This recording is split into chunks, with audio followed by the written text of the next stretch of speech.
প্ৰভুসকল, আপোনালোকৰ নিচা কেতিয়া ফাটিব? মানুহক সেৱা কৰাৰ নিচা হ'ব আৰু নালাগে। বহুত সেৱা কৰিলে আপোনালোকে অসম আৰু অসমবাসীক সেৱা কৰি ধন্য কৰি দিলে আৰু নালাগে হৈছে।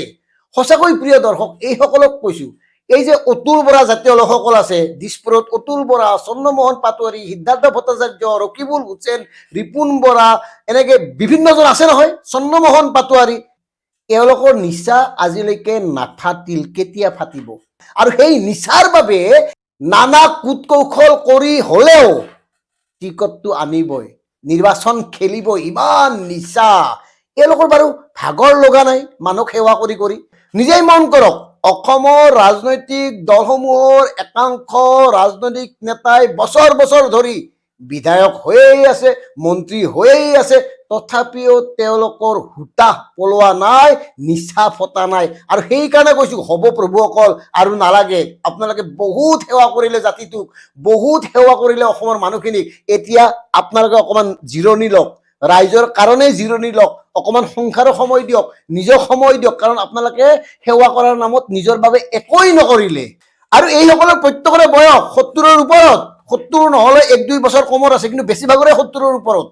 তাৰ পিছতো এওঁলোকে ক্লান্তি অনুভৱ কৰা নাই, তাৰ পিছতো এওঁলোকৰ মানে ৰাইজক সেৱা কৰাৰ ইমান নিচা।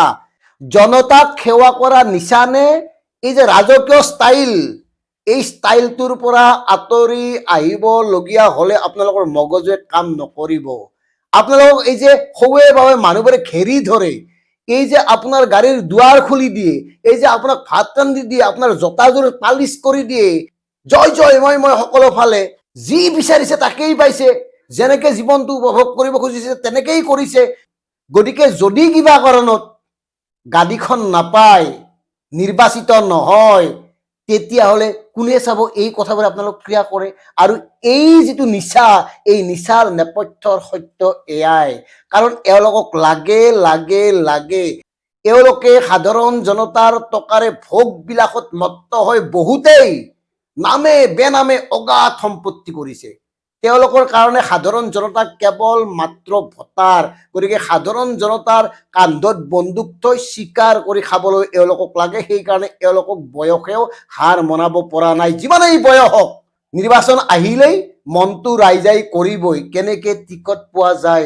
নীলমণি সেন ডেকা নলবাৰীৰ টিকট বিচাৰি হাহাকাৰ কৰি আছে। চন্দ্ৰমোহন পাটোৱাৰী নামা নাই, নাৱৰ পৰা নমা নাই, তেখেতৰ নিজৰ সমষ্টিত শূন্য গ্ৰহণযোগ্যতা, তেখেত চাৰিওফালৰ পৰা ব্যৰ্থ, নামা নাই, নামানে। ৰিপুণ বৰা, বাপৰে, তেখেতে কেইদিনমান TMCৰ সভাপতি হ'ল, আকৌ আহিল জাতিক সেৱা কৰিব। ভৰত নৰ 2 বছৰমান লণ্ডনত থাকি আহিল, ইলেকশ্যন আহিল নহয়, আকৌ আহিছে। তেওঁৰ পত্নীয়ে কৈছে ৰাণী নৰ তেওঁ হেৰ খেলিব। কিমান নিচা থাকিলে এই ধৰণে বাৰে বাৰে এওঁলোকে আকৰ্বজ হৈ কেৱল মানুহক সেৱা কৰাৰ কাৰণে আগবাঢ়ে, ভাবক। আনহাতে সিদ্ধাৰ্থ ভট্টাচাৰ্যই কৈছে এবাৰ দিয়ক, আৰু মানে ৰাজনীতিলৈ নাহো, কিবাকে এবাৰ দিয়ক, এবাৰ হ'ব খোজে, মাত্ৰ এবাৰ লাগে আৰু নালাগে, ভাবক। আনহাতে দাৰিয়া অতুল বৰা দিছপুৰৰ, তেখেতেতো কৈয়ে থাকে 12 বছৰৰ কথা, এইবাৰ হ'লে তেওঁৰ কাষলৈ উৰি উৰি টিকট আহিব, ভাবক। এনেকে অনেক লোক আছে, বিভিন্ন দলত অনেক লোকে ভিৰ কৰি আছে, যিসকলে জাতিক সেৱা কৰাৰ নিচাত মাতাল হৈ আছে। তেওঁলোকে কেৱল সেৱা কৰিব লাগে, টিকটটো লাগে, জিকিব লাগে, তাৰ কাৰণে যিমান টকা লাগে খৰচ কৰিব।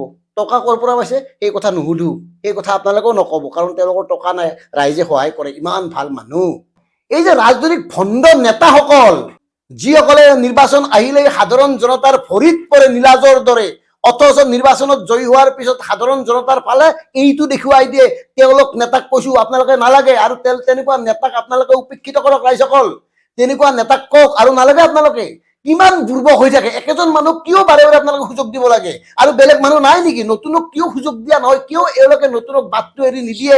এই কথাবোৰ নেতাসকলক সোধা আৰম্ভ কৰক। যেতিয়া নমস্কাৰ হাতযোৰ কৰি আপোনালোকক ভোট বিচাৰি যাব, তেতিয়া সোধক, দাদা আপুনি বহক আৰু নালাগে, নতুনক দিয়ক, নতুন ল'ৰা আছে, নাথাকিলে এই বেলেগ কথা, নে নায়েই, নে গোটেই ব্যৱস্থাটো তেওঁলোকে তেওঁলোকৰ নামত পেটেণ্ট কৰি লৈছে, স্বত্বটো তেওঁলোকৰ নামত কৰি লৈছে, নে কি? যিয়ে একাধিকবাৰ বিধায়ক হৈছে, মন্ত্ৰী হৈছে, বয়স হৈ আহিছে, তেওঁলোক ব্যৰ্থ, তেনে লোকক পৰিহাৰ কৰক, তেনে লোকক আপোনালোকে এৰাই চলক, তেনে লোকক বাৰে বাৰে সুযোগ নিদিব, কাৰণ নতুনে ৰূপান্তৰ আনিব পাৰে, আৰু ৰূপান্তৰৰ বৰ্তমান সময়ত প্ৰয়োজন। একঘেয়ামী ব্যৱস্থা কতোৱে ভাল নহয়। এই জ্ঞামী ব্যৱস্থাত সাধাৰণ জনতা বিৰক্ত হৈ পৰে গতিকে প্ৰিয় দৰ্শক কথাবোৰ ভাবক আৰু আপোনালোকৰ মনতো যদি এনেকুৱা লোকৰ কিবা নাম চাম আছে আমাৰ ইয়াত জমা দিব পাৰে জমা মানে আপোনালোকে কমেণ্ট জৰিয়তে এই কথাবোৰ জনাব পাৰে আৰু কোনে কোনে অৱসৰ লোৱাৰ সময় হৈছে কোনে কোনে আৰু মানে সাধাৰণ জনতাক সেৱা কৰাৰ প্ৰয়োজন নাই নিজৰ স্বাস্থ্যৰ যতন লওক পৰিয়ালৰ যতন লওক ঘৰখনৰ যতন লওক ধন্যবাদ জয় আই অসম